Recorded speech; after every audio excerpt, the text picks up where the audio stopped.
Nestlist YouTube channel.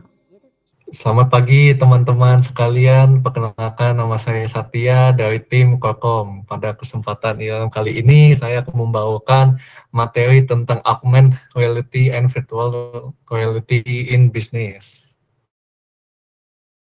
Oke, jadi apa itu AR dan VR? Jadi AR itu merupakan sebuah teknologi yang mampu menggabungkan benda maya dua dimensi atau tiga dimensi ke dalam sebuah lingkungan yang nyata, kemudian memunculkannya atau memproyeksikannya secara real time. Sedangkan VR itu merupakan sebuah teknologi komputer yang dapat membuat pengguna mampu untuk berinteraksi dengan lingkungan di dalam dunia maya yang disimulasikan, sehingga terasa seperti di dalam lingkungan tersebut. Jadi tujuan saya membawakan materi ini untuk memahami bagaimana AR dan VR itu dapat digunakan dalam bisnis untuk meningkatkan efisiensi dan inovasi. Jadi gimana cara kerja AR dan VR? Jadi AR itu pertama perangkat akan mengidentifikasi lingkungan di sekitar pengguna, serta mengumpulkan informasi melalui kamera dan sensor. Lalu informasi tersebut akan dikirimkan ke software untuk diproses. Informasi itu juga digunakan oleh software untuk menentukan lokasi di mana objek virtual akan dimunculkan. Jika sudah berhasil, akan ditampilkan di perangkat output. Sedangkan VR itu pengguna dapat memasuki dan berinteraksi dengan lingkungan maya tersebut. Melalui VR, pengguna mendapatkan respon yang terasa seolah-olah nyata, baik secara fisik Berapa maupun duit? fiksi.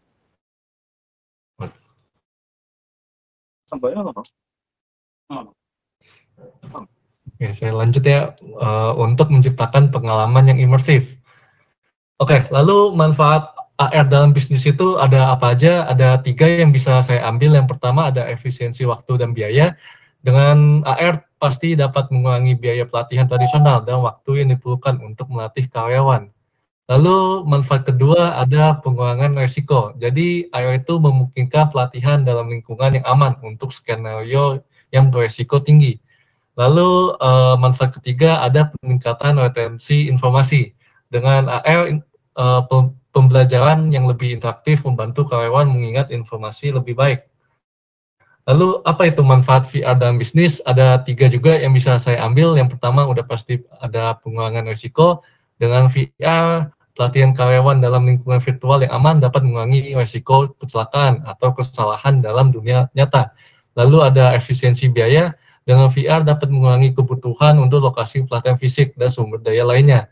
Lalu manfaat ketiga ada peningkatan keterlibatan. Simulasi VR yang imersif tentunya dapat meningkatkan keterlibatan dan retensi pembelajaran karyawan.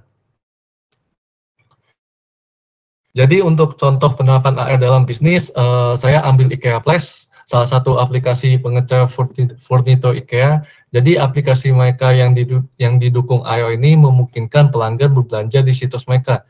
Jadi aplikasinya itu dapat memindai rumah mereka dengan handphone mereka untuk menampilkan dan menentukan tampilan produk secara virtual sebelum pelanggan membelinya.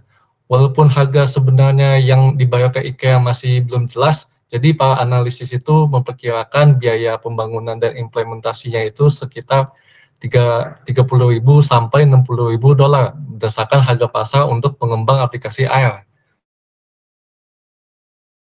Lalu contoh penerapan VR dalam bisnis itu salah satunya Ford. Jadi Ford itu menggunakan VR untuk kolaborasi desain kendaraan dengan tim dari berbagai lokasi. Jadi memungkinkan mereka bekerja bersama dalam ruang virtual yang sama. Jadi ada manfaat yang bisa diambil dari Ford ini. Yang pertama memungkinkan kolaborasi global tanpa adanya hambatan geografis. Lalu juga mengurangi biaya perjalanan bisnis.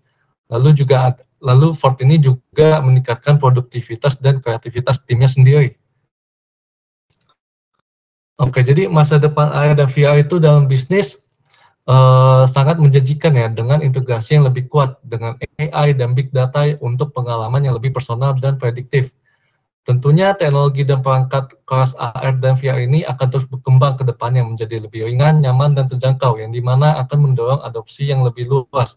Gak hanya itu, AR dan VR akan memainkan peran penting dalam kolaborasi jarak jauh dan telepresence, jadi akan memungkinkan tim global untuk bekerja bersama dalam ruang virtual. Jadi itu saja mungkin untuk kali ini. Terima kasih. Ya, Terima kasih Kak Satya untuk informasinya untuk mengenai AR dan VR, bagus banget untuk informasinya. Mungkin aku ada sedikit pertanyaan aja. Kan AR dan VR dalam bisnisnya kan teknologi yang lumayan baru lah istilahnya kayak. Mungkin apakah ada nih resiko keamanan atau privacy yang harus dipertimbangkan untuk implementasi AR dan VR di bisnis? Ya, itu mungkin pertanyaan dari aku. Terima kasih. Oh, jadi untuk resiko pasti ada lah, soalnya VR dan AR itu merupakan salah satu teknologi AI kan. Jadi AI aja bisa dibobol, apalagi ini. Mungkin kedepannya perlu diperkuat lah. Itu sih Kak dari saya. Oke, ya terima kasih. Oke, untuk Kak Satya, terima kasih atas materinya ini mengenai AR dan VR dalam bisnis ya. Jadi kan udah dijelasin manfaatnya sama contoh nyatanya gitu.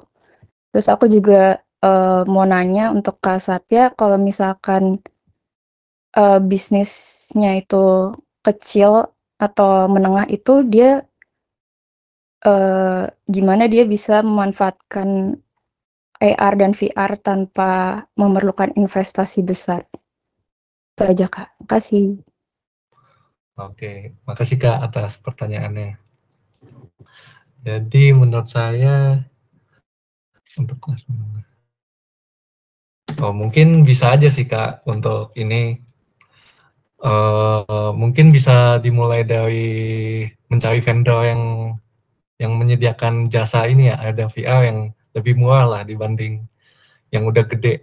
Jadi bisa aja kan VR dan AR ini merupakan jangka panjang ya, investasi jangka panjang ya. Jadi menurut saya gitu sih Kak, carinya yang bisa aja yang kelas menengah implementasi ini. Gak harus yang gede-gede banget, perusahaan gede. Jadi ya itu saja sih Kak jawaban dari saya, semoga menjawab ya Kak.